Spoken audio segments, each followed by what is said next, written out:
അക്ഷരങ്ങൾ ജനാധിപത്യത്തെ ശക്തിപ്പെടുത്തുന്നു എന്ന ആദർശവാക്യം മുൻനിർത്തി കേരള നിയമസഭ സംഘടിപ്പിക്കുന്ന അന്താരാഷ്ട്ര പുസ്തകമേളയുടെ ഔദ്യോഗിക വേദിയിലേക്ക് ഏവർക്കും ഹൃദയം നിറഞ്ഞ സ്വാഗതം. വായനയും ചിന്തയും ജനാധിപത്യ ബോധവും ഒരുമിക്കുന്ന ഈ വേദിയിൽ നിലവിൽ കേരളത്തിലുള്ളതിൽ വെച്ച് ഏറ്റവും കൂടുതൽ കാലം MLA-യും മന്ത്രിയുമായിരുന്ന് കേരളത്തിന്റെ വിദ്യാഭ്യാസ പ്രവർത്തനങ്ങൾക്ക് ഊർജം പകർന്ന Kerala Congress chairman PJ Joseph സാറിനെ വിദ്യാഭ്യാസ മന്ത്രി എന്ന നിലയിലുള്ള സംഭാവനകളെക്കുറിച്ച് ഡോക്ടർ ജോബിനസ് കൊട്ടാരം രചിച്ച PJ ജോസഫും കേരളത്തിലെ വിദ്യാഭ്യാസ വിപ്ലവവും എന്ന പുസ്തകത്തിന്റെ പ്രകാശന ചടങ്ങിനായിട്ടാണ് നാം ഇന്ന് ഈ സായാഹ്നത്തിൽ ഒത്തുചേർന്നിരിക്കുന്നത്. ഈ പുസ്തകം ഡോക്ടർ ജോബിനസ് കൊട്ടാരത്തിന്റെ 60ാമത്തെ പുസ്തകവും PJ ജോസഫ് സാറിനെ കുറിച്ചുള്ള 3ാമത്തെ പുസ്തകവുമാണ്. ആദ്യമായി യോഗത്തിന് സ്വാഗതം ആശംസിക്കുന്നതിനായി പുസ്തക രചയിതാവും CNN change maker of India award ജേതാവും കൂടിയായ ഡോക്ടർ ജോബിനസ് കൊട്ടാരത്തെ സാദരം ക്ഷണിച്ചുകൊള്ളുന്നു.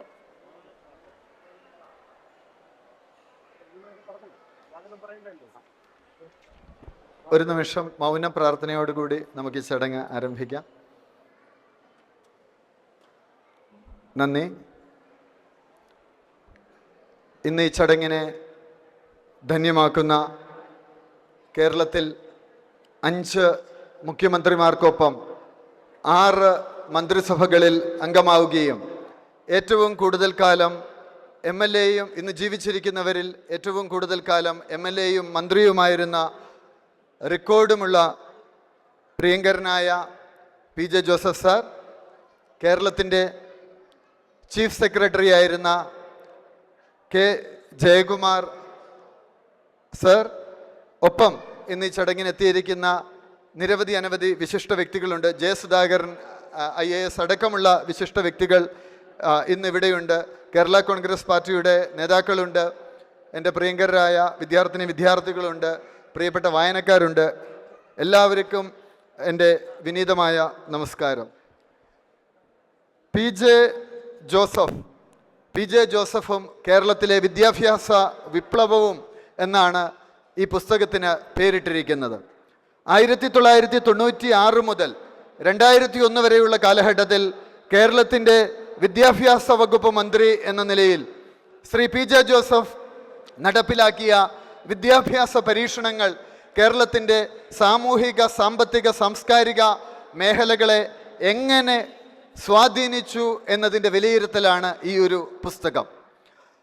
കേരളത്തിലെ കോളേജുകളിൽ നിന്ന് പ്രീ ഡിഗ്രി വേർപെടുത്തി +2 ആരംഭിച്ചത് വിദ്യാർത്ഥികൾക്ക് ഉന്നത വിദ്യാഭ്യാസത്തിനുള്ള സാധ്യതയൊരുക്കി.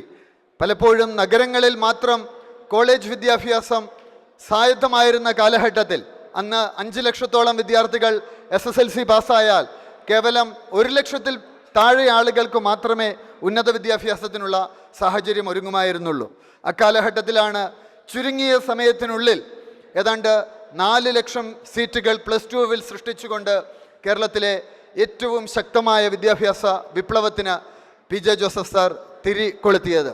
അതിനു മുമ്പും പലരും ശ്രമിച്ചിട്ട് പരാജയപ്പെട്ട ഒരു കാര്യമാണ് അദ്ദേഹം വിജയപഥത്തിൽ എത്തിച്ചത്. ഇന്ന് നമ്മൾ ഈ ചടങ്ങ് നടത്തുന്ന നിയമസഭാ മന്ദിരത്തിൻ്റെ പൂർത്തീകരണം, 12 വർഷമായി മുടങ്ങിക്കിടന്ന നിയമസഭാ മന്ദിരം പൂർത്തീകരിച്ചതും PJ ജോസഫ് സാറായിരുന്നു. പക്ഷേ നമ്മളുടെ ഈ പുസ്തകത്തിൽ അദ്ദേഹം വിദ്യാഭ്യാസ വകുപ്പ് മന്ത്രി എന്ന നിലയിൽ നടപ്പിലാക്കിയ പ്രധാനപ്പെട്ട ആശയങ്ങളും പദ്ധതികളും നയങ്ങളും കേരളത്തിൻ്റെ സാമൂഹിക, സാമ്പത്തിക മേഖലകളെ എങ്ങനെ സ്വാധീനിച്ചു എന്നാണ് കാണുന്നത്. അക്കാലഘട്ടത്തിൽ സാറിനൊപ്പം വിദ്യാഭ്യാസ സെക്രട്ടറി ആയിരുന്നു K ജയകുമാർ സാർ. DPI ആയിരുന്നു ലിഡ ജേക്കബ് മാഡം.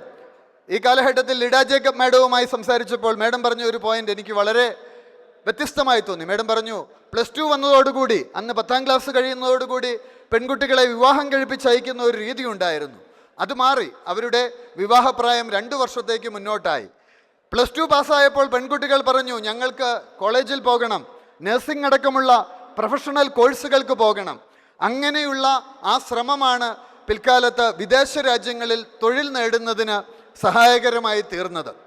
അങ്ങനെ കേരളത്തിൻ്റെ സാമ്പത്തിക മേഖലയിൽ കേരളം ഇന്ന് കാണുന്ന സാമ്പത്തിക വികസനത്തിലേക്ക് കൂടി എത്തിക്കുവാൻ PJ ജോസഫ് സാറിന് സാധിച്ചു. ഇന്ന് കേരളത്തിൽ കൊട്ടിഘോഷിക്കുന്ന ഒന്നാണ് പ്രവേശനോത്സവങ്ങൾ. ജർമ്മനി സന്ദർശിച്ചപ്പോൾ അവിടെ കണ്ട പ്രവേശനോത്സവങ്ങളാണ് കേരളത്തിൽ ആദ്യമായി സ്കൂളുകളിൽ പ്രവേശനോത്സവം സംഘടിപ്പിക്കുവാൻ പി ജെ ജോസഫ് സാറിനെ പ്രേരിപ്പിച്ചത്. പ്രിയങ്കരനായ മോൻസ് ജോസഫ് MLA എത്തിച്ചേർന്നിട്ടുണ്ട്. അദ്ദേഹത്തെ വേദിയിലേക്ക് സ്വാഗതം ചെയ്യുന്നു. അങ്ങനെ വ്യത്യസ്തമായ ഒട്ടനവധി പദ്ധതികൾ ഭിന്നശേഷിക്കാരായ വിദ്യാർത്ഥികൾക്ക് വേണ്ടി ചങ്ങനാശ്ശേരിയിൽ കലോത്സവം സംഘടിപ്പിക്കുന്നു. ഇതിനപ്പുറം നമ്മൾ നോക്കുകയാണെങ്കിൽ ആ കാലഘട്ടത്തിൽ ആയിരക്കണക്കിന് വിദ്യാർത്ഥികളാണ് ആന്ധ്രയിലേക്കും കർണാടകയിലേക്കും തമിഴ്നാട്ടിലേക്കുമൊക്കെ ഉന്നത വിദ്യാഭ്യാസത്തിന് പോയിരുന്നത്.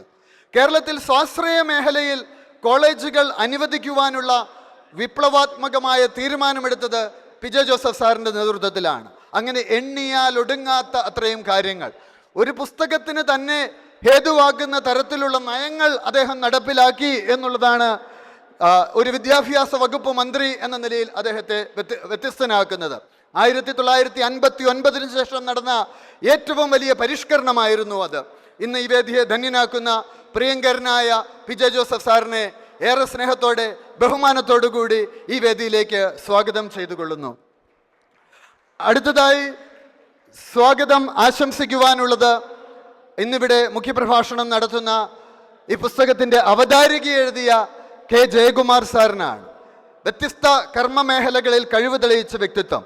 ചന്ദന ലേപ സുഗന്ധം ചൂടിയ താരോ എന്ന് തുടങ്ങുന്ന പാട്ട് മുതൽ ഏതാണ്ട് 60ഓളം ഗാനങ്ങൾ, പുസ്തകങ്ങൾ, എഴുത്തുകാരൻ, കവി, ഗാനരചയിതാവ്, കേരളത്തിൻ്റെ മുൻ ചീഫ് സെക്രട്ടറി, ഇപ്പോൾ Thiruvithamkoor Devaswom board president, institute of management in ഗവേണൻസിൻ്റെ ഡയറക്ടർ.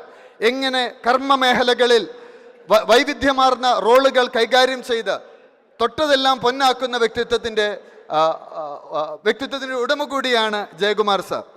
എൻ്റെ ആദ്യത്തെ പുസ്തകത്തിന് അദ്ദേഹം ചീഫ് സെക്രട്ടറി ആയിരുന്ന കാലഘട്ടത്തിൽ അതിൻ്റെ പുതിയ പതിപ്പ് വന്ന് ഒരു അവതാരിക എഴുതി തരാമോ എന്ന് ചോദിച്ചാണ് ഞാൻ സാറിനെ ആദ്യമായി സമീപിക്കുന്നത്. അന്ന് യാതൊരു മടിയും കൂടാതെ ഒരു ദിവസം രാത്രി 11:30 സാറിനെ വിളിച്ചു. പുസ്തകത്തിനെക്കുറിച്ച് കുറച്ച് കാര്യങ്ങൾ കൂടി ചോദിച്ചു. പുസ്തകത്തിന് അവതാരിക എഴുതി തന്നു.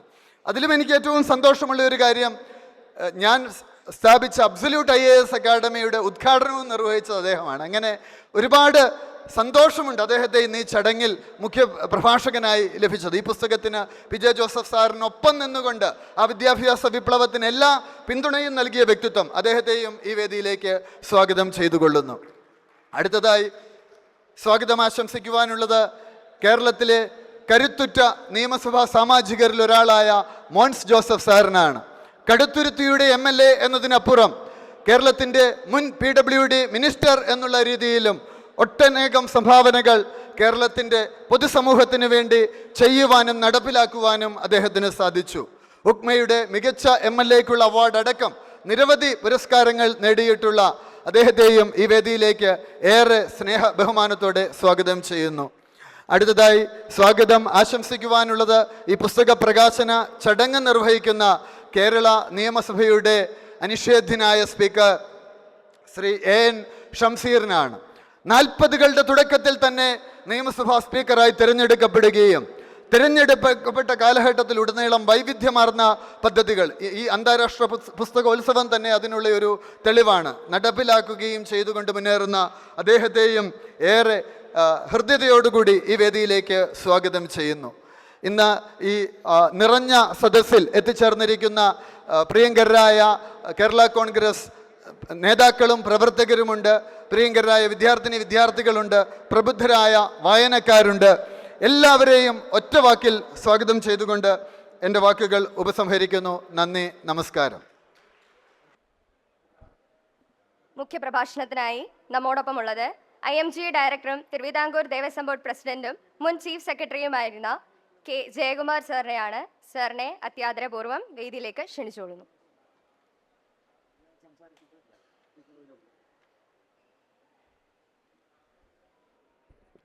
ആദരണീയനായ P J Joseph sir, Shri Mons Joseph MLA, ഈ പുസ്തകത്തിൻ്റെ രചയിതാവ് ഡോക്ടർ ജോബിനസ് കൊട്ടാരം, ഇവിടെ വന്നു ചേരേണ്ട ബഹുമാന്യനായ സ്പീക്കർ ശ്രീ ഷംസീർ അവർകൾ, എൻ്റെ മുമ്പിലുള്ള പ്രിയപ്പെട്ടവരെ, ഈ ഒരു ചടങ്ങിൽ പങ്കെടുത്ത് ഏതാനും വാക്കുകൾ പറയാൻ സാധിക്കുക എന്നത് മറ്റൊരു ചടങ്ങ് പോലെ കേവലമൊരു ചടങ്ങ് മാത്രമല്ല ഇത്. എന്നെ സംബന്ധിച്ച് ഇതൊരു ഓർമ്മയിലൂടെയുള്ളൊരു പോക്കിൻ്റെ ഒരു വലിയൊരു സന്ദർഭമാണ്. വളരെ വൈകാരികതയോടുകൂടി അല്ലാതെ ഈ പുസ്തകത്തെപ്പറ്റി സംസാരിക്കാൻ എനിക്ക് സാധിക്കുകയില്ല. കാരണം ശ്രീ ജോസഫ് സാറ് വിദ്യാഭ്യാസ മന്ത്രിയായിരുന്ന കാലത്ത് ഏതാണ്ട് പൂർണ്ണമായും ആ കാലയളവിൽ വിദ്യാഭ്യാസ സെക്രട്ടറി ആയിരുന്നത് ഞാനാണ്. പിന്നീട് അദ്ദേഹം ജലവിഭവത്തിൻ്റെ മന്ത്രിയായപ്പോഴും ഞാൻ സെക്രട്ടറി ആയിട്ട് കുറച്ചു കാലം കൂടെ ഉണ്ടായി. പക്ഷേ ഈ പുസ്തകത്തിൽ അതിനെപ്പറ്റി പരാമർശമില്ല, വിദ്യാഭ്യാസത്തെ പറ്റി മാത്രമാണ്. ഏതാണ്ട് 5 വർഷക്കാലത്തോളം വിദ്യാഭ്യാസ സെക്രട്ടറി ആയിരുന്ന കാലത്ത് അദ്ദേഹത്തിൻ്റെ നേതൃത്വത്തിൽ ഒരുപാട് കാര്യങ്ങൾ ചെയ്തെടുക്കാൻ സാധിച്ച ഒരു സെക്രട്ടറി എന്നുള്ള നിലയ്ക്ക് എനിക്ക് സാധിച്ചു എന്നുള്ളതല്ല, ഞങ്ങളുടെ വകുപ്പിന് സാധിച്ചു. ഒരു വകുപ്പിന് ഒരു കാര്യം സാധിക്കണമെങ്കിൽ മന്ത്രിക്ക് ധിഷണയും ലക്ഷ്യബോധവും ഉണ്ടാവണമെന്ന് മാത്രമല്ല, കൂടെയുള്ള ഉദ്യോഗസ്ഥന്മാരെ കൊണ്ട് ജോലി ചെയ്യിക്കാനുള്ളൊരു കഴിവ് കൂടി ഉണ്ടെങ്കിലേ എത്ര ബുദ്ധിമാനായിട്ടുള്ള മന്ത്രിയാണെങ്കിലും കാര്യങ്ങൾ നടക്കും. അദ്ദേഹത്തിൻ്റെ നേതൃത്വത്തിൻ്റെ ഏറ്റവും വലിയ ഗുണം ഞങ്ങളെക്കൊണ്ട് ജോലി ചെയ്യിക്കാനും നല്ല രീതിയിൽ ജോലി ചെയ്യിക്കാനും പ്രചോദനാത്മകമായിട്ടുള്ള സൗഹൃദപൂർണമായിട്ടുള്ള ഒരു നേതൃത്വ പരിതോവസ്ഥ സൃഷ്ടിക്കുന്നതിന് അദ്ദേഹത്തിൻ്റെ വ്യക്തിത്വം കൊണ്ട് സാധിച്ചു എന്നുള്ളതാണ്. എനിക്ക് വ്യക്തിപരമായി പിന്നെയും ചില കടപ്പാടുകളുണ്ട്. ഞാനും അദ്ദേഹവും തമ്മിലുള്ള ബന്ധം പലപ്പോഴും വകുപ്പ് സെക്രട്ടറിയും മന്ത്രിയും എന്നുള്ളതിനപ്പുറത്തേക്ക് ഒരു സംഗീതാസ്വാദകനും ഒരു ഗാനരചയിതാവും തമ്മിലുള്ള ബന്ധമായിട്ടാണ്. പലപ്പോഴും അരമണിക്കൂറാണ് ഞങ്ങളുടെ ചർച്ചയെങ്കിൽ മിക്കവാറും 20 മിനിറ്റ് സംഗീതമായിരിക്കും, 10 മിനിറ്റേ ഉള്ളൂ. വളരെ പെട്ടെന്ന് കാര്യങ്ങൾ തീർത്ത്, അതുകൊണ്ട് തന്നെ കാര്യങ്ങൾ വളരെ കൃത്യമായിട്ട് നടക്കും, കാരണം സമയമില്ല. അദ്ദേഹത്തിൻ്റെ തൊടുപുഴയിലുള്ള വീട്ടിൽ പോകാനും അവിടുത്തെ അദ്ദേഹത്തിൻ്റെ പല പരിപാടികളിൽ പങ്കെടുക്കാനും ഒക്കെ എന്നെ ക്ഷണിച്ചിട്ടുണ്ട്. വളരെ സന്തോഷപൂർവ്വം ഞാൻ പോയിട്ടുമുണ്ട്. 2-3 കാര്യങ്ങൾ ബഹുമാനപ്പെട്ട സ്പീക്കർക്ക് വേദി ഒഴിഞ്ഞു കൊടുക്കുന്നതിന് മുമ്പ് 2 കാര്യങ്ങളെ പറയുള്ളൂ. ഇല്ല, തീർന്നു സാർ. ഞാൻ ഈ കഴിഞ്ഞ ഈ മന്ത്രിസഭ അധികാരമേറ്റപ്പോൾ മന്ത്രിമാർക്ക് ഒരു പരിശീലനം കൊടുക്കണമെന്ന് മുഖ്യമന്ത്രി തീരുമാനിച്ചു. അത് ഇന്ത്യൻ ഇൻസ്റ്റിറ്റ്യൂട്ട് ഓഫ് മാനേജ്മെൻറ്റിൽ വെച്ച് IIM കോഴിക്കോട്ടിൽ വെച്ച് കൊടുക്കണമെന്നായിരുന്നു തീരുമാനം. അത് ഈ കുറുക്കനോട് ഈ കോഴി കച്ചവടം നടത്താൻ പറഞ്ഞ പോലെ എന്നോടാണ് IIM-നോട് പോയി സംസാരിക്കാനും അതിൻ്റെ റേറ്റൊക്കെ നിശ്ചയിക്കാനും ഒക്കെ പറഞ്ഞത്. അപ്പം ഞാൻ വന്ന് CM-നോട് പറഞ്ഞു, സാർ അവർ ഭയങ്കര പൈസയാണ് വാങ്ങിക്കുന്നത്, 4 മണിക്കൂർ എടുത്ത പരിശീലനത്തിന് 15 ലക്ഷം രൂപയാണ്.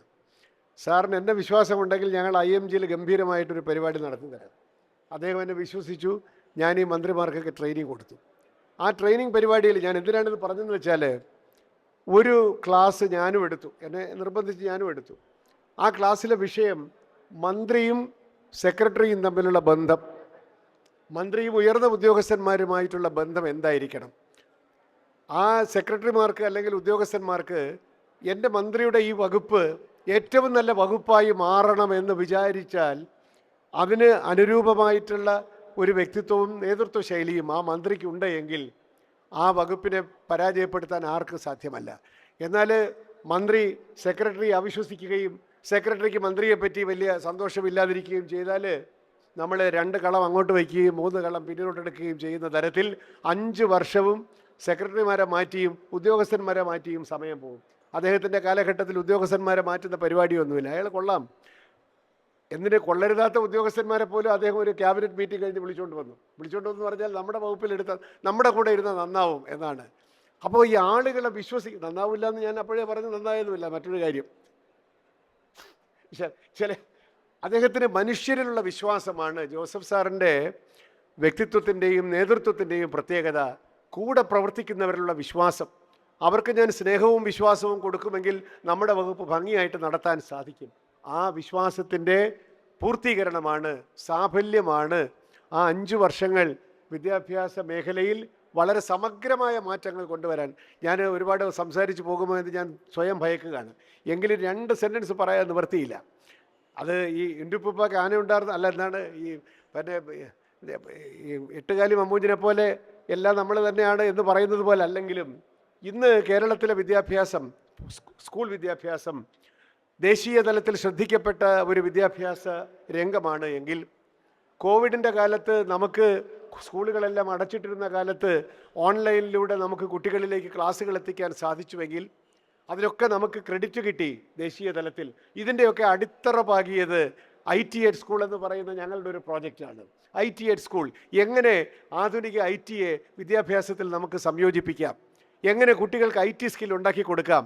കേരളത്തിൽ നിന്ന് സ്കൂളിൽ നിന്ന് പറയുന്ന കുട്ടികൾക്ക്, ഇറങ്ങുന്ന കുട്ടികൾക്ക് ഇന്ത്യയിലെ ഏതൊരു സംസ്ഥാനത്തിനേക്കാളും IT സ്കിൽ ഉണ്ടാക്കി കൊടുക്കണം. ഇത് പറയുന്നത് 98-ലാണെന്ന് ആലോചിച്ചോണം. അന്ന് IT ഒന്നും ഇത്രയും വന്നിട്ടില്ല. അപ്പോൾ നമുക്കിതിനെപ്പറ്റി വേണ്ടത്ര ഗ്രാഹ്യമില്ലാത്തതുകൊണ്ട് നമുക്കൊരു എക്സ്പേർട്ട് കമ്മിറ്റി ഉണ്ടാക്കണം. അദ്ദേഹത്തിൻ്റെ ഏറ്റവും വലിയൊരു ഗുണം എന്ന് പറഞ്ഞാൽ, ഇനി ഇപ്പോൾ ഡൊണാൾഡ് ട്രംപിനെ വേണമെങ്കിലും വിളിക്കും, യാതൊരു ഭയവുമില്ല. ഈ ആരെ വേണമെങ്കിലും ഫോൺ എടുത്ത് വെച്ച് വിളിക്കുകയും അത് കൺവിൻസ് ചെയ്ത് അവരെ കമ്മിറ്റിയിൽ കൊണ്ടുവരാനും അദ്ദേഹം സാധിക്കും. അപ്പോൾ ഞാൻ ചില പേരുകളെല്ലാം കൊടുത്തു. വളരെ അപ്രാപ്യമായിട്ടുള്ള പേരുകളാണ്, വലിയ സീനിയർ സയൻറ്റിസ്റ്റുകളാണ്. അതെല്ലാം കൃത്യമായി സംസാരിച്ച് ഒരു 24 മണിക്കൂർ കൊണ്ട് തന്നെ നമുക്കൊരു അഡ്വൈസറി കമ്മിറ്റി ഉണ്ടാക്കി തന്നു. ആ അഡ്വൈസറി കമ്മിറ്റി ഞാൻ കൺവീനറായിരുന്നു. എനിക്ക് അങ്ങനെ ചില ഗുണങ്ങൾ കിട്ടി. അതാണ് അടിസ്ഥാനപരമായി കേരളത്തിൻ്റെ വിദ്യാഭ്യാസ മേഖലയിലെ ഈ IT ആപ്ലിക്കേഷൻ്റെ ഒരു സ്കെലറ്റൺ, അല്ലെങ്കിൽ അതിന് അടിത്തറ പാകിയത് അന്നാണ്. അതുപോലെ +2 വിഭജിക്കുന്നതിനെ പറ്റി പറഞ്ഞല്ലോ. അത് പറഞ്ഞാൽ ഒരുപാടുണ്ട്, എനിക്ക് തന്നെ ഒരുപാട് എഴുതാനുണ്ട്. ജോബിൻ കൊട്ടാരത്തിന് അറിഞ്ഞുകൂടാത്ത കാര്യങ്ങൾ എനിക്കും അറിയാം. ആദ്യം ഞങ്ങളുടെ ഒരു ലിസ്റ്റൊക്കെ ഉണ്ടാക്കി, ഹൈക്കോടതി ഇടപെട്ടത് മാറ്റി. പിന്നീട് പറഞ്ഞു സെക്രട്ടറിയോട് ചെയ്തോളാൻ പറഞ്ഞു. അപ്പോൾ സെക്രട്ടറി എന്ന് പറഞ്ഞാൽ വെറുതെ ഇരുന്ന് ചെയ്താൽ പറ്റത്തില്ലല്ലോ, നമുക്കൊരു രാഷ്ട്രീയ അവബോധം കൂടെ വേണമല്ലോ. അപ്പോൾ ലിസ്റ്റ് ഉണ്ടാക്കുന്നതിന് മുമ്പ് ഞാൻ പറഞ്ഞു, സാറേ സ്ട്രിക്റ്റായിട്ട് ഉണ്ടാക്കാൻ പോവാണ്, സാറിന് വല്ല സ്കൂളും വേണമെങ്കിൽ ഇപ്പോൾ പറഞ്ഞു വേണം, അത് ഇതിനകത്ത് ഉൾപ്പെടുത്തി തരും, യാതൊരു കുഴപ്പമില്ലാതെ. അത്തരത്തിലുള്ളൊരു ബന്ധമാണ് ഉദ്യോഗസ്ഥനും മന്ത്രിയുമായിട്ടുണ്ടാകുക. അല്ലാതെ ഞാൻ ചെയ്യുന്നതൊക്കെ ശരി, മന്ത്രി ചെയ്യുന്നത് ശരിയല്ല എന്നുള്ള വിചാരത്തിൽ അല്ല. മന്ത്രിയും അങ്ങനെ തന്നെ, എൻ്റെ സെക്രട്ടറി ഏൽപ്പിച്ചാൽ കുളമാവാതുകൊണ്ട് ഞാൻ തന്നെ ചെയ്യണം, അങ്ങനെയില്ല. ട്രസ്റ്റാണ്, ട്രസ്റ്റ് ബിഗറ്റ്സ് ട്രസ്റ്റ്. കൂടെയുള്ള ഉദ്യോഗസ്ഥന്മാരെ വിശ്വസിച്ചുകൊണ്ട് അവരുടെ കാര്യക്ഷമതയെ പൂർണ്ണമാക്കി വളർത്തിക്കൊണ്ട് തൻ്റെ വകുപ്പിനെ മുന്നോട്ട് നയിക്കുന്ന ധീരനായിട്ടുള്ള ഒരു നേതാവായി മുമ്പോട്ട് നയിച്ച ഒരു വലിയ മന്ത്രിയാണ്, രാഷ്ട്രീയ നേതാവാണ് ശ്രീ PJ ജോസഫ്. മാതൃകാപരമായിട്ടുള്ള നേതൃത്വ ശൈലി. അദ്ദേഹത്തിൻ്റെ രാഷ്ട്രീയമൊന്നും എനിക്ക് അറിഞ്ഞുകൂടാ. മന്ത്രി എന്നുള്ള നിലയ്ക്ക് he was an inspiring presence in the department. ആ ഡിപ്പാർട്ട്മെൻറ്റ് മോശമാവുകയില്ല അദ്ദേഹത്തിൻ്റെ കീഴിൽ. ഒന്ന്, ഉദ്യോഗസ്ഥന്മാരെ വിശ്വസിക്കുന്നു. പുതിയ ആശയങ്ങൾ കേട്ടാൽ അദ്ദേഹത്തിന് ഭയമില്ല എന്നുള്ളതാണ്. ഞങ്ങളിതെല്ലാം പുതിയ ആശയങ്ങൾ നടക്കില്ല എന്ന് നമുക്ക് തോന്നും, പക്ഷേ നടക്കാത്ത ആശയമാണെങ്കിൽ പോലും അദ്ദേഹം അതിൽ കയറി പിടിക്കും. അത് വണ്ടർഫുൾ ഐഡിയ, നമുക്ക് ചെയ്യാം. നമ്മൾ ചുമ്മാ അടിച്ചതായിരിക്കും, പക്ഷേ അത് അദ്ദേഹത്തെ പ്രചോദിപ്പിച്ചാൽ he will get it done. അങ്ങനെ പുതിയ ആശയങ്ങളോട് ഭയപ്പെടാത്ത, പുതിയ ആളുകളുമായിട്ട് ബന്ധപ്പെടാൻ ഭയക്കാത്ത, ഏതൊരാളിനെയും നമുക്ക് വേണ്ടി സ്വാധീനിച്ചു കൊണ്ടുവരാൻ സാധിക്കുന്ന, കൂടെയുള്ള ഉദ്യോഗസ്ഥന്മാരെ പൂർണ്ണമായും വിശ്വസിക്കുന്ന, ഡിപ്പാർട്ട്മെൻറ്റിനെ പറ്റി സമഗ്രമായ ഒരു ബോധത്തോടു കൂടി അതിനെ മുമ്പോട്ട് നയിക്കുന്ന ഒരു നേതൃപാടവം കൊണ്ട് അനുഗ്രഹീതനാണ് ശ്രീ PJ ജോസഫ് എന്ന് പറയുന്ന നേതാവ് എന്ന് മാത്രം പറഞ്ഞുകൊണ്ട് അദ്ദേഹത്തിനോടൊപ്പം കുറേ കാലം പ്രവർത്തിക്കാൻ സാധിച്ചത് എൻ്റെ ഔദ്യോഗിക ജീവിതത്തിലെ വലിയൊരു ഒരു സുഹൃതമായി പരിഗണിക്കുന്നു എന്ന് പറയാൻ ഈ ഒരു അവസരം എനിക്ക് സമ്മാനിച്ചതിന് ജോബിൻ കൊട്ടാരത്തിന് ഒരിക്കൽ കൂടി നന്ദി പറഞ്ഞുകൊണ്ട് എൻ്റെ വാക്കുകൾ നിർത്തുന്നു. നന്ദി, നമസ്കാരം. സാറിൻ്റെ വിലയേറിയ വാക്കുകൾക്ക് നന്ദി. അടുത്തതായി പുസ്തക പ്രകാശനമാണ്. പുസ്തക പ്രകാശനത്തിനായി ബഹുമാനപ്പെട്ട നിയമസഭാ സ്പീക്കർ ശ്രീ AN ഷംസീർ സാറിനെയും ഏറ്റുവാങ്ങുന്നതിനായി മുൻ ചീഫ് സെക്രട്ടറിയും പ്രശസ്ത എഴുത്തുകാരനും കൂടിയായ K ജയകുമാർ സാറിനെയും സാദരം ക്ഷണിച്ചോളുന്നു. വേദിയെ അഭിസംബോധന ചെയ്ത് സംസാരിക്കുന്നതിനായി നമ്മോടൊപ്പമുള്ളത് 24ാമത് കേരള നിയമസഭാ സ്പീക്കർ ശ്രീ AN ഷംസീർ സാറാണ്. സാറിനെ സ്നേഹാദരപൂർവ്വം ക്ഷണിച്ചോളുന്നു.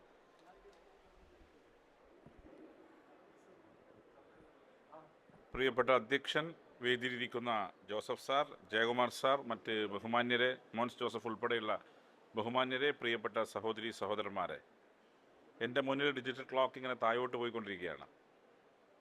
30 മിനിറ്റാണ് സമയം. ഇനി 11.5 മിനിറ്റ് മാത്രമാണ് ബാക്കിയുള്ളത്. ജോസഫ് സാറും മോൻസും സംസാരിക്കാനുണ്ട്, അതുകൊണ്ട് ഞാൻ കൂടുതൽ സംസാരിക്കുന്നില്ല. PJ ജോസഫ് സാറിൻ്റെ പുസ്തകം, PJ ജോസഫ് സാറിൻ്റെ കാലത്തെ വിദ്യാഭ്യാസത്തെക്കുറിച്ച് പുസ്തകം എഴുതിയ ജോബിൻ S കൊട്ടാരത്തിൻ്റെ പുസ്തകം പ്രകാശനം ചെയ്യണമെന്ന് ജോസഫ് സാറാണ് എന്നോട് പറഞ്ഞത്. ജോസഫ് സാർ ഞാൻ ജനിക്കുന്നതിനേക്കാൾ മുമ്പ് കേരള നിയമസഭയിൽ അംഗമാണ്. ഞാൻ ജനിക്കുന്നതിനേക്കാൾ മുമ്പ് 3 പേരായിരുന്നു കേരള നിയമസഭയിൽ ഉണ്ടായത്. ഒന്ന് ഉമ്മൻചാണ്ടി സാറായിരുന്നു, അദ്ദേഹം ഇപ്പോൾ ഇല്ല, സ്പീക്കറായതിനു ശേഷമാണ് കേട്ടോ.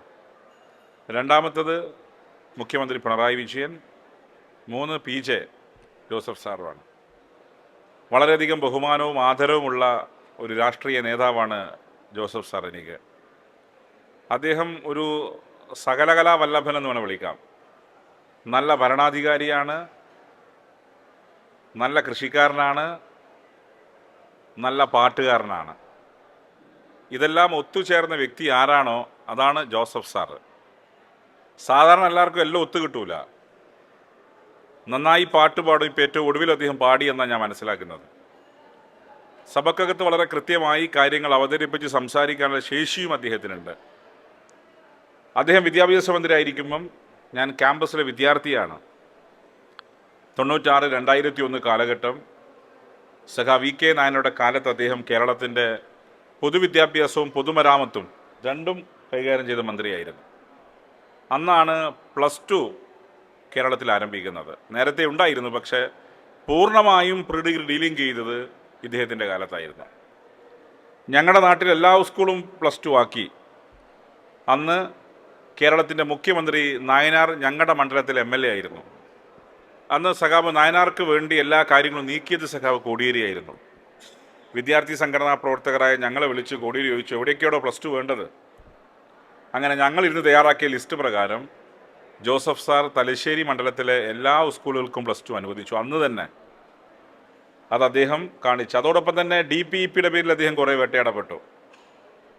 DPEP നടപ്പിലാക്കി. വിദ്യാഭ്യാസ മേഖലയിൽ വിപ്ലവകരമായ ഒരുപാട് തീരുമാനങ്ങളെടുത്തു.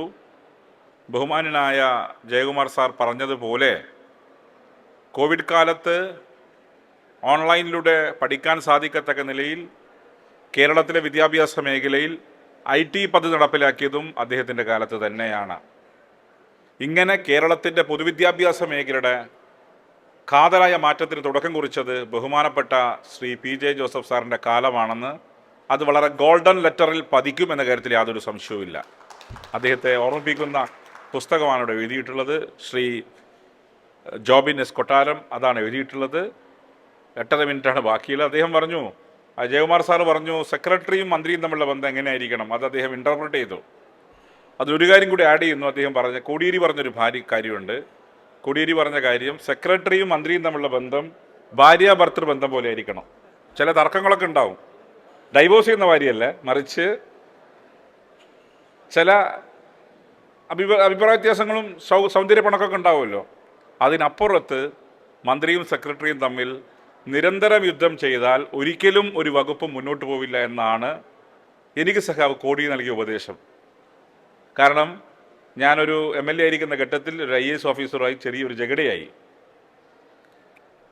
സ്വാഭാവികമായിട്ടും എൻ്റെയും പ്രായം ചെറുതാണ്. ഇപ്പോൾ അല്ല, ഒരു 8 വർഷം മുമ്പാണ്. ഞാൻ മുഖ്യമന്ത്രി എൻ്റെ നാട്ടുകാരനാണ്, പാർട്ടി സെക്രട്ടറി എൻ്റെ നാട്ടുകാരനാണ്. ഞാൻ പോയി സെക്രട്ടറിയെ കണ്ടിട്ട് പറഞ്ഞു, ഇപ്പം മാറ്റണം. പ്രായം ചെറുതാണല്ലോ, ചോര തിളക്കുമല്ലോ. അന്നേരം എല്ലാം അദ്ദേഹം കേട്ടു, കോടിയിലെല്ലാം കേട്ടിട്ട് ശരി നോക്കാം ഇനി പോടുമെന്ന് പറഞ്ഞു.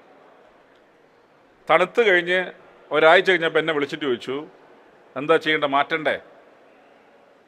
അപ്പം ഞാൻ പറഞ്ഞു അദ്ദേഹം ചോദിച്ചു, ഇപ്പം വന്ന ആളെ നീ അടികൂടി മാറ്റി, ഇനി അടുത്ത വന്ന ആളും വീണ്ടും അടികൂടി നീ മാറ്റുമോ? അടുത്ത ഒരാളെ നമ്മൾ പോസ്റ്റ് ചെയ്യുന്നു, അയാളും അടിയായാലോ?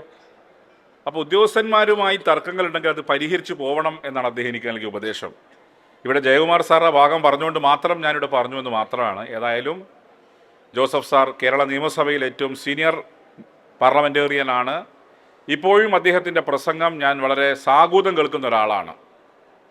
അദ്ദേഹം കൃഷിയെപ്പറ്റി പറഞ്ഞാൽ വാതോരാതെ സംസാരിക്കും, പശുക്കളെപ്പറ്റി പറഞ്ഞാൽ വാതോരാതെ സംസാരിക്കും. വളരെ ആധികാരികമായി അതിനെക്കുറിച്ചൊക്കെ വളരെ അറിവും പരിജ്ഞാനവുമുള്ള ഒരു വ്യക്തി തന്നെയാണ് PJ ജോസഫ് സാർ. കേരള രാഷ്ട്രീയത്തിൽ ഇന്ന് ജീവിച്ചിരിക്കുന്ന ഏറ്റവും തലയെടുപ്പുള്ള രാഷ്ട്രീയ നേതാവാണ് ശ്രീ PJ എന്ന് മാത്രം പറഞ്ഞ് അദ്ദേഹത്തിൻ്റെ പുസ്തകം എഴുതിയ ജോബിൻ S. കൊട്ടാരത്തെയും അദ്ദേഹത്തെയും എല്ലാം അദ്ദേഹത്തോടെല്ലാമുള്ള നിയമസഭയുടെ ആദരവും നന്ദിയും ഈ ഘട്ടത്തിൽ അറിയിച്ചുകൊണ്ട് നിങ്ങളെല്ലാം അനുവാദത്തോടെ ഈ പുസ്തകം ഞാൻ പ്രകാശനം ചെയ്ത് അറിയിക്കുകയാണ്. നന്ദി സർ. മറുപടി പ്രസംഗത്തിനായി ബഹുമാനപ്പെട്ട PJ ജോസഫ് സാറിനെ ക്ഷണിച്ചുകൊള്ളുന്നു.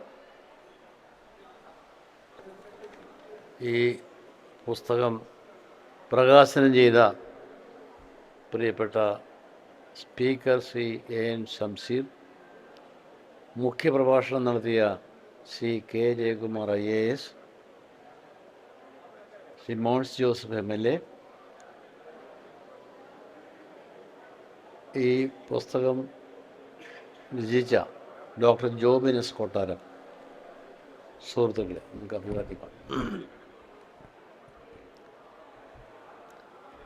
ഞാൻ വിദ്യാഭ്യാസ മന്ത്രിയായി ചാർജ് എടുത്ത ആദ്യത്തെ ദൗത്യം 10ാം ക്ലാസ്സിലെ റിസൾട്ട് പബ്ലിഷ് ചെയ്യുക.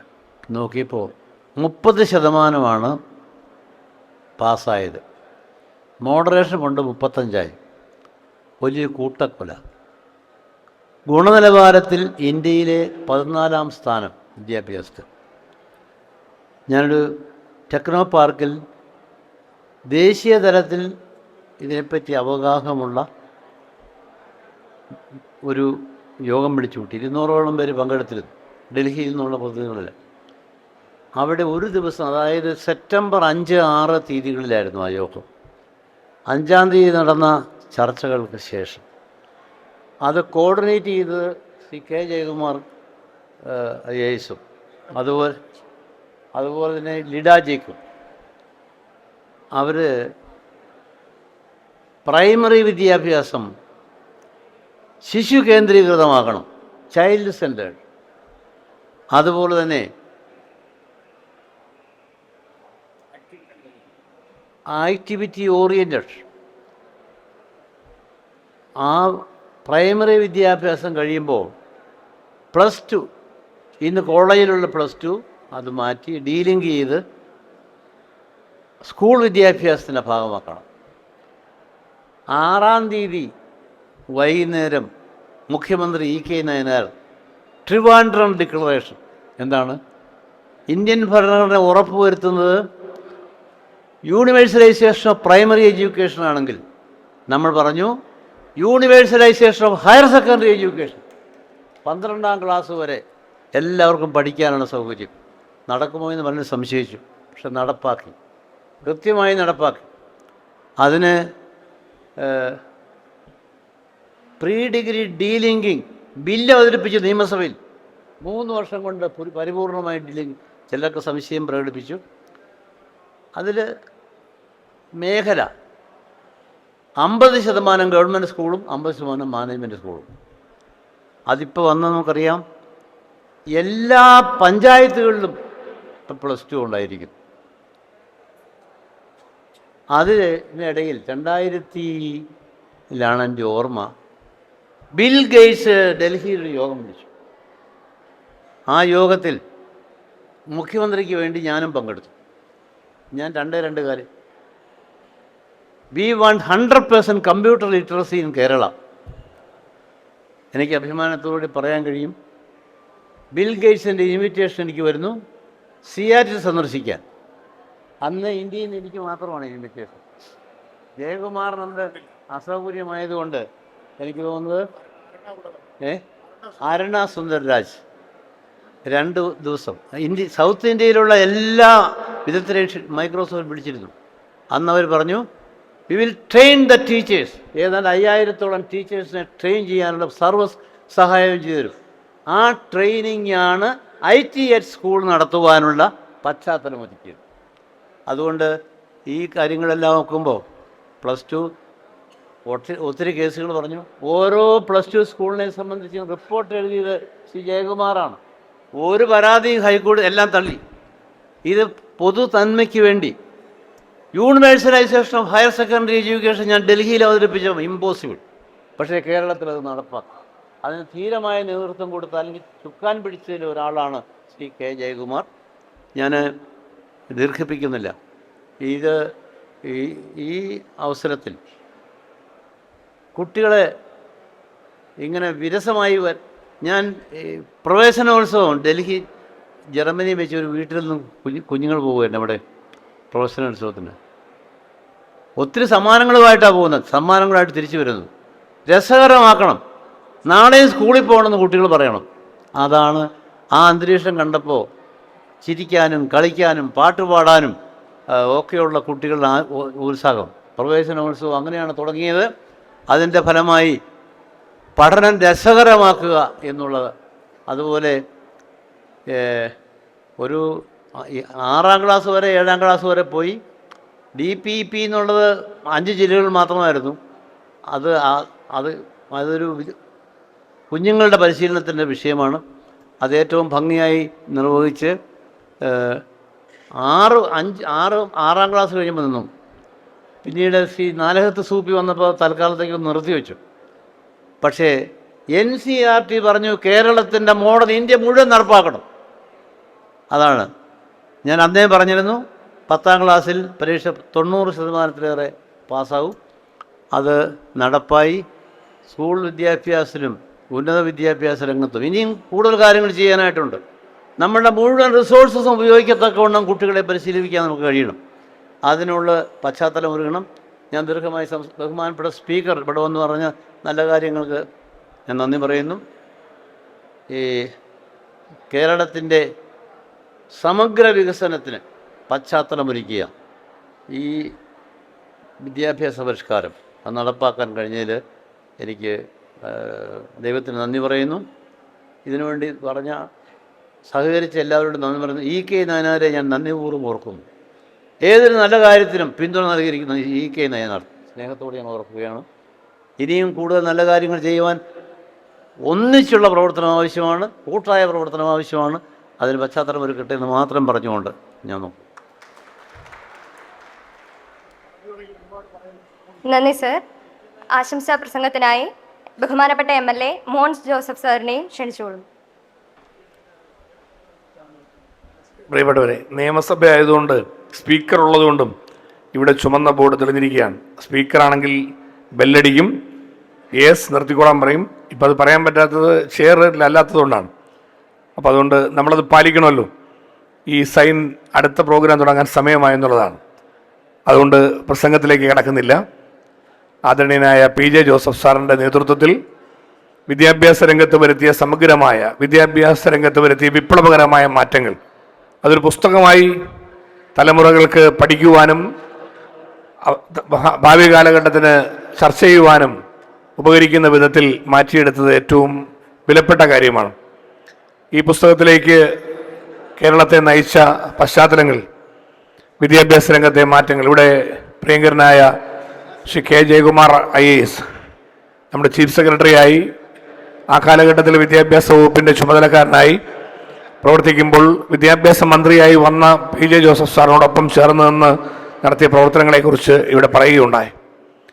ആ കാലഘട്ടത്തിലാണ് MLA ആയി ആദ്യം വരാൻ എനിക്കും ഭാഗ്യം കിട്ടിയത്. 96-2001 കാലഘട്ടത്തിൽ EK നയനാർ മുഖ്യമന്ത്രിയായി ബഹുമാനായ കേരള കോൺഗ്രസ് പാർട്ടിയുടെ leader Shri PJ Joseph sir വിദ്യാഭ്യാസ പൊതുമരാമത്ത് വകുപ്പുകളുടെ മന്ത്രിയായി കേരളത്തിലെ 2 പ്രധാനപ്പെട്ട വകുപ്പുകൾ, 4 വകുപ്പുകൾ ഒരേപോലെ ഒരു മന്ത്രി കൈകാര്യം ചെയ്യുന്ന ഒരു കാലഘട്ടമാണ്. അതെല്ലാം വളരെ ഭംഗിയായി നിർവഹിക്കുവാൻ PJ ജോസഫ് സാറിൻ്റെ നേതൃപാഠവും തെളിയിച്ചു, അതിന് അവസരം ഒരുക്കി എന്നുള്ളത് ഞാനും അത് അടുത്ത് നോക്കിക്കണ്ട ഒരു കാലഘട്ടമാണ്.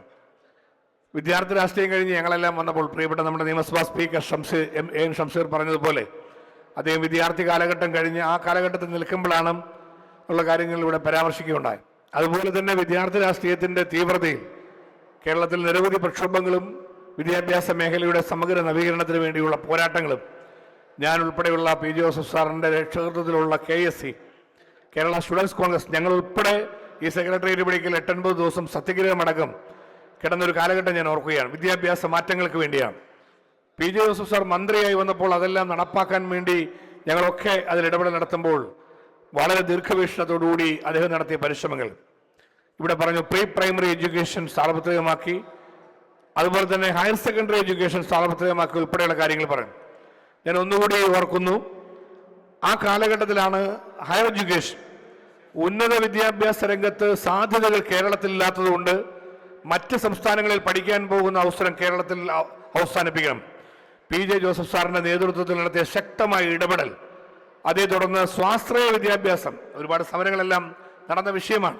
എങ്കിലും സ്വാശ്രയ വിദ്യാഭ്യാസം നമ്മുടെ ഉന്നത വിദ്യാഭ്യാസ മേഖലയിൽ സാർവത്രികമാക്കിയ ഒരു കാലഘട്ടം, കേരളത്തിൽ ഏറ്റവും കൂടുതൽ എഞ്ചിനീയറിംഗ് കോളേജുകൾ തുടങ്ങിയ കാലഘട്ടം, കേരളത്തിൽ ഏറ്റവും കൂടുതൽ പോളിടെക്നിക്കുകൾ തുടങ്ങാൻ മുന്നോട്ട് വന്ന കാലഘട്ടം, അങ്ങനെ വിദ്യാഭ്യാസ രംഗത്ത് പഠനാവസരങ്ങൾ വർദ്ധിപ്പിക്കുവാൻ, ഉന്നത വിദ്യാഭ്യാസ രംഗത്തെ സാധ്യതകളെ പ്രയോജനപ്പെടുത്താൻ കേരളത്തിൽ തന്നെ അവസരമൊരുക്കുവാൻ ബഹുമാനായ PJ ജോസഫ് സാറിൻ്റെ നേതൃത്വത്തിൽ അന്ന് നടത്തിയ പരിശ്രമങ്ങൾ വിജയിച്ചു എന്നുള്ളതാണ്.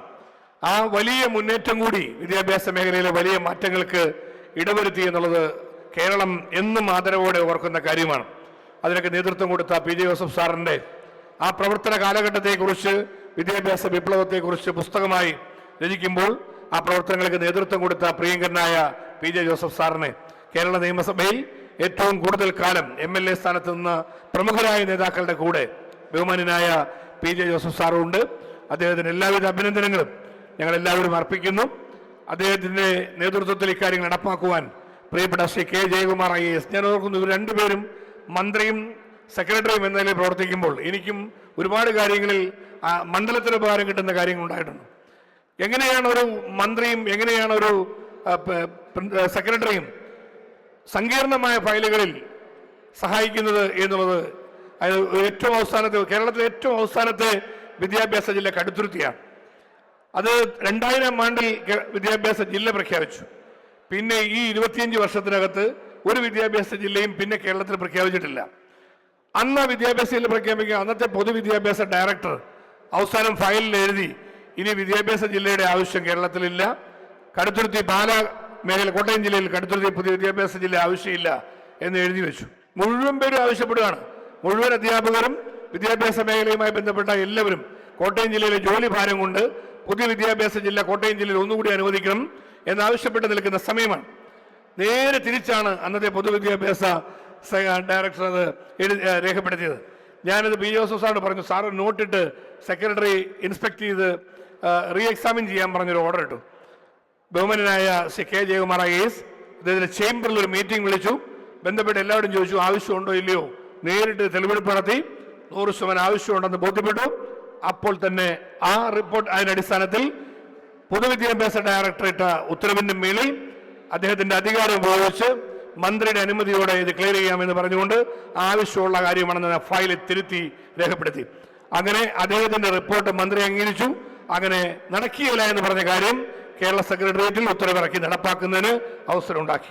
ഇതാണ് ഭരണാധികാരികളുടെ ജനപക്ഷ നിലപാടും ഭരണരംഗത്തെ അവരുടെ കാര്യക്ഷമതയുമാണ് തെളിയിക്കുന്നത്. ഇത് ബഹുമാനായ മന്ത്രി PJ ജോസഫ് സാറും പ്രിയങ്കരനായ സെക്രട്ടറി ആയിരുന്ന K. ജയകുമാർ IASും ആ കാലഘട്ടത്തിൽ ഒന്നിച്ച് നടത്തിയ മുന്നേറ്റങ്ങളിൽ നിരവധി അഭിമാനകരമായ മുഹൂർത്തങ്ങളിൽ ഒന്നായി ഞാൻ കാണുകയാണ്. അതെല്ലാം ഒരു പുസ്തകമാക്കി മാറ്റുവാൻ കഴിഞ്ഞു എന്നുള്ളത് ഏറ്റവും വിലപ്പെട്ട കാര്യമാണ്. പുസ്തകമാക്കുവാൻ നേതൃത്വം കൊടുത്ത ഡോക്ടർ ജോബിൻ S. കൊട്ടാരത്തെയും പ്രത്യേകം ഞങ്ങളെല്ലാവരും അഭിനന്ദിക്കുന്നു. ബഹുമാനായ നിയമസഭാ സ്പീക്കർ തിരക്കുകൾക്കിടയിലും ഇവിടെ വന്നതിൽ പങ്കെടുത്തതിൽ ബഹുമാനപ്പെട്ട ശ്രീ ഷംസീർ അവരോടും പ്രത്യേകം നന്ദി പ്രകടിപ്പിക്കുന്നു. PJ ജോസഫ് സാറിനെയും പ്രിയങ്കരനായ ശ്രീ K. ജയകുമാർ IASനെയും പ്രത്യേകമായി വിദ്യാഭ്യാസ മുന്നേറ്റത്തിന് നേതൃത്വം നൽകിയതിന് കേരളത്തിന്റെ പൊതുസമൂഹത്തിന് വേണ്ടി പ്രത്യേകമായി അഭിനന്ദിച്ചുകൊണ്ട് എല്ലാ ആശംസകളും അർപ്പിച്ചുകൊണ്ട് എൻ്റെ വാക്ക് ചുരുക്കുന്നു. നന്ദി സർ. കൃതജ്ഞത അർപ്പിക്കുന്നതിനായി നന്ദനയെ ക്ഷണിച്ചോളുന്നു. വേദിയിലും സദസ്സിലുമായി എത്തിയിരിക്കുന്ന എല്ലാവർക്കും നമസ്കാരം. ഇന്നത്തെ ഈ സായാഹ്നത്തിൽ നിങ്ങളുടെ വ്യക്തിപരമായ തിരക്കുകൾ എല്ലാം മാറ്റിവെച്ചുകൊണ്ട് ഇവിടെ പങ്കുചേരാനായി എത്തിയ നിങ്ങൾക്ക് എല്ലാവർക്കും ഒറ്റവാക്കിൽ നന്ദി അറിയിച്ചുകൊണ്ട് നിർത്തുന്നു.